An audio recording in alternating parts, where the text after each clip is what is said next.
What's going on, guys? Jeff Finn here, Georgia on the screen. William Sims is my Georgia commander. We're going to look at some numbers here in the Georgia. 65,000 hit points. And there you see 26 second on the reload, 29.5 second turret traverse. We have the turret traverse on the mods. 14 second rudder, 30.5 knots, 14.8 kilometer detectability. Quick look at the armor. You have solid armor, okay? And then quick look at the Citadel. Yeah, it doesn't look like you can shoot that Citadel very much. Looks like it might be a little bit below waterline. But I'm telling you that if you give broadside, you can be punished in this thing. You see a quick rundown of the team there as we're rolling here.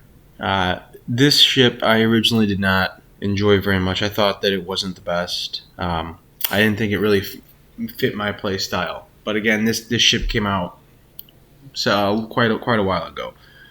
Since then, since I've improved my play and been more adaptive, I've actually enjoyed this ship because I try to play this ship the way I think it should be played, and that is a little more of a sniper. And you see there I drilled the island. I was hoping I could maybe get 1 or 2 turrets to go in between the crevice there, but didn't end up working out. Now, back to kind of my original point. I did not think this ship was very good. I thought that the 18-inch guns at Tier 7 did a lot of overpens for some reason. This US line, I thought the 18-inch mechanic did not really jive well with cruisers, especially the lightly armored ones, which may still be true, but you see a lot of battleships at Tier 7. You see a lot of battleships in the game, and there's a lot more heavy cruisers out there these days. So the 18-inch guns you can actually do some serious damage with. You see there again, I was expecting Cleveland to pull up a little bit. So right off the bat, we're 2 full whiffs on salvos. But again, so you're, like I said, you're seeing a lot more heavier armored battleships. You're seeing a lot more heavily armored cruisers and not strictly light cruisers in the game. So like this Mogami here. You know, you see we send a good salvo out. We get 2 overpens, but it's still counted for 8K. So, I mean, we're doing substantial damage with overpens on this guy. Now, let's talk a little bit about why my opinion in general has changed. By playing Georgia the way, I mean, look at those guns. That's snipers, right? I mean, my goodness. So those shells are literally touching as they're coming out of the guns, the rear turret there. So you see Iowa's dispersion there, and again, that's my point. If you give a little too much broadside in this ship, you're going to be punished. So Iowa pulled out, he caught me. So now it's our turn. We're going to send a salvo back, and all guns are out. Now look at the dispersion on those front 2 turrets. I mean, that is great dispersion, and you see there, my goodness, a big chunk.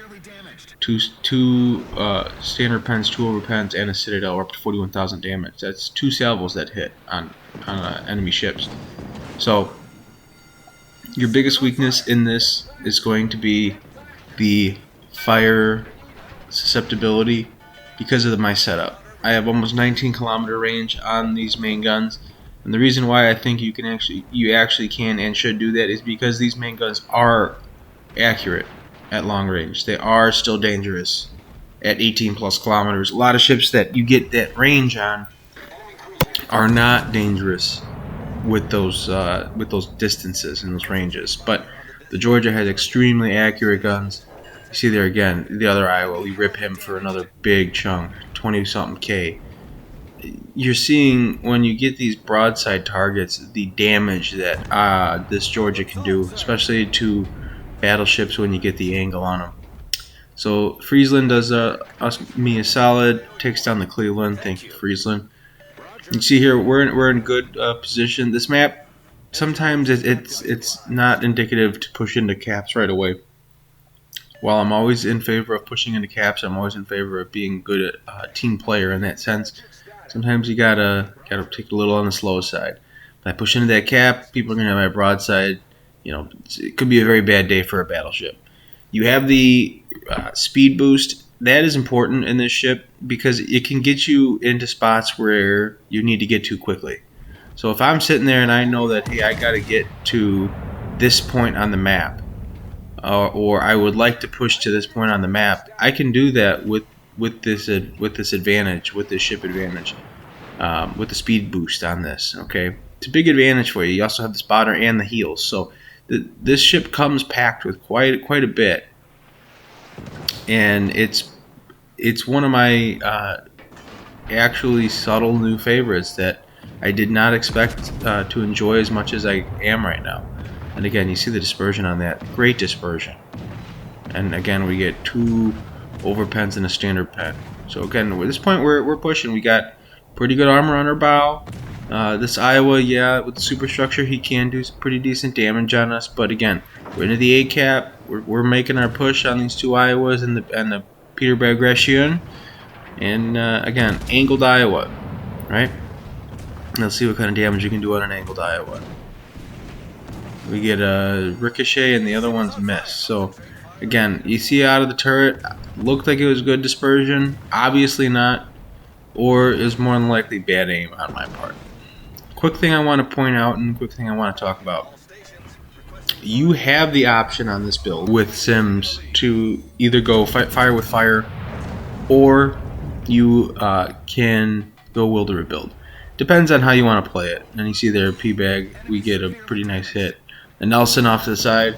This Nelson is ripe for the taking. It's a very soft target. So you see the rear turret there. We send it at the Nelson. And let's see what kind of damage we get. Yeah, that's about right. Citadel, 16k. Front 2 turrets. Let's see what kind of damage we get on this. Not the best dispersion on those front 2 turrets. But, yeah, another 16k. And of course, we don't get the sinking because we leave them with just enough. Alabama off in the distance. We're going to send a salvo his way.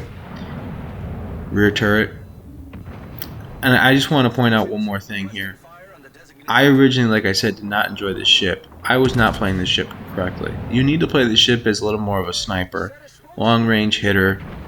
You know, pick a broadside target that's way off in the distance. Again, you have almost 19 kilometers in firing range. You know, play this ship like the long range suppressor that it is. This ship does really well at basically punishing broadside targets at distance. When you're at distance, you can really do some serious damage.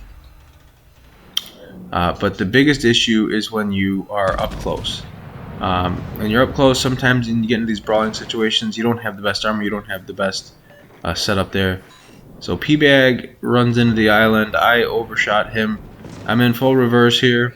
This Iowa's pulling out around the corner. I'm kind of expecting him to send a salvo my way eventually, but I'm hoping that he doesn't. You see there. Alright, so then we go pull out back out. So you obviously saw that he either shot or I saw him shoot. And I'm like, alright, well now I got him dead to rights. It's time to pull out and let's finish this guy off. So this other eye was getting burned up. But again, this is a situation where I thought that I could actually push in and get a solid win. But you see there, that's going to end up doing it for us in this one. But again, the Georgia, very consistent, very accurate, and you really hit what you're aiming at. And this was actually final game before I got the Berg. So if you guys liked the video, leave a like. We'll see you guys on the high seas.